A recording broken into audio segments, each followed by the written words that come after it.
कुछ समय पहले की बात है। एक दिन जंगल में बहुत खराब मौसम हो रहा था। तेज तेज हवाएं भी चल रही थी और साथ में बिजली भी कड़क रही थी, मानो कि आज बहुत तेज बारिश होने वाली है। जंगल में सभी पक्षियों ने अपने अपने लिए पक्के घर बना लिए थे, लेकिन उसी जंगल में एक टूनी नाम की चिड़िया रहती थी। लेकिन उस टूनी चिड़िया का अभी तक पक्का घर नहीं बना हुआ था। वह एक छोटे से घोंसले में रहती थी।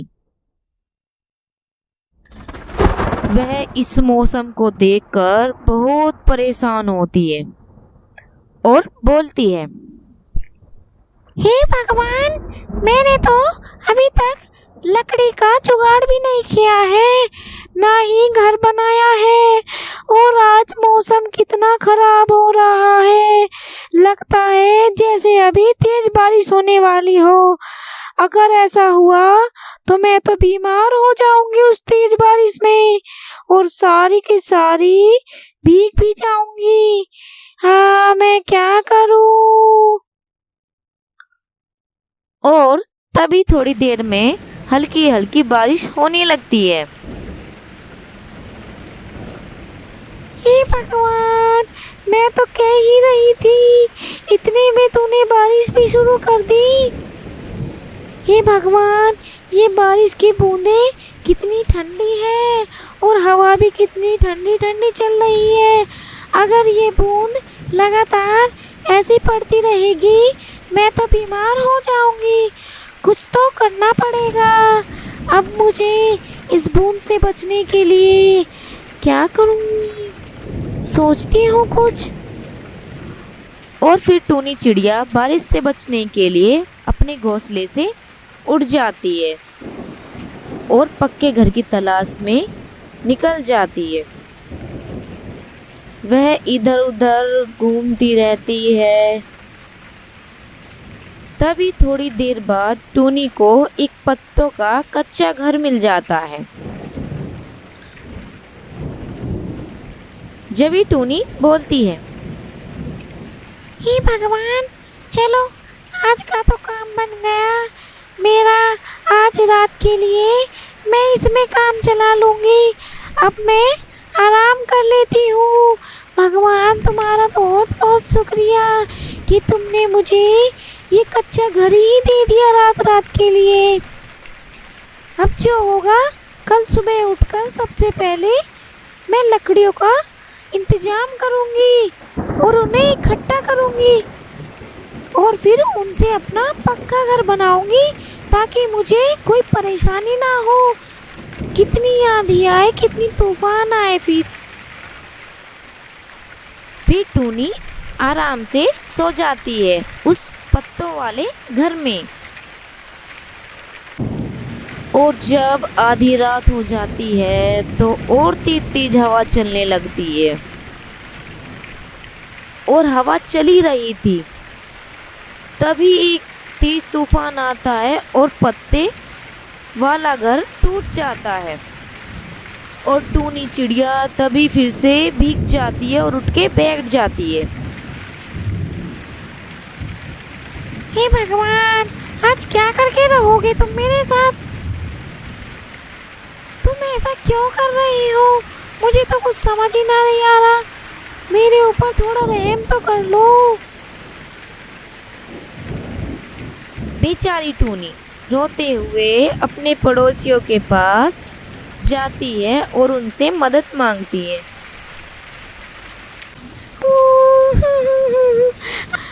आज मुझे मधु बहन के पास मदद के लिए जाना ही पड़ेगा। उनसे मदद मांगनी ही पड़ेगी। वही मेरी सहायता कर सकती है, और तो इस जंगल में कोई है ही नहीं जो मेरा दोस्त हो। फिर टूनी मधु के यहाँ आ जाती है।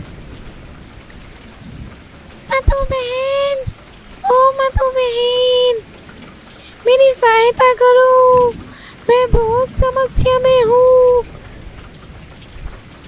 तभी मधु आती है। हाँ बोलो बहन। आज रात मुझे अपने घर में ठहरने दोगी? कल सुबह होते ही मैं अपने घर का इंतजाम कर लूँगी। आज बहुत तेज बारिश हो रही है, मौसम भी इतना ख़राब है, मैं क्या करूँ? तुम अपने घर में मुझे जगह दे दो आज रात के लिए बस। तभी मधु बोलती है, देखो टूनी बहन, बुरा मत मानना, मेरे घर में खुद इतनी जगह नहीं है तो मैं तुम्हें कहाँ से लिटा लूँ? मेरे घर तो पहले से ही छोटा है, हम खुश हैं, हम खुद ठीक से नहीं सो पाते हैं, तुम तो जब सो पाओगी। फिर टूनी वहाँ से उदास होकर चल देती है। वह एक नदी किनारे पेड़ पर बैठकर रोने लगती है।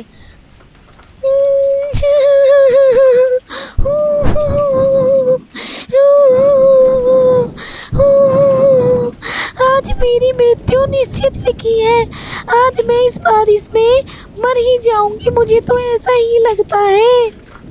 कोई मेरी मदद के लिए आता ही नहीं है, ना ही ऊपर वाला भगवान सुन रहा है। तभी वहाँ एक जोरों से बहुत तेज बिजली कड़कती है और वहाँ एक जादुई तरबूज का अच्छा घर आ जाता है। और वह तरबूज का घर देखने में बहुत सुंदर और मजबूत था और वह एकदम चमत्कारी था। अब टूनी चिड़िया उस तरबूज के घर को देखकर बहुत अचंभा हो गई और तरबूज के घर में जाने के लिए तैयार हो गई और वह आराम से चलने लगी उस तरबूज के घर के पास। तभी वहां से आवाज आती है,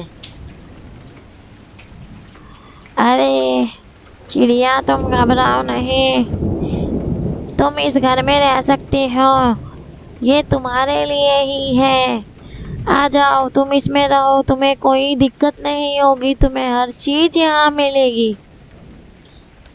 फिर टूनी बोलती है, अरे वाह, कितना सुंदर घर है, ये तो जादुई घर है, अब इससे मेरी हर इच्छा पूरी होगी, अब मुझे किसी चीज़ की सहायता की ज़रूरत नहीं है।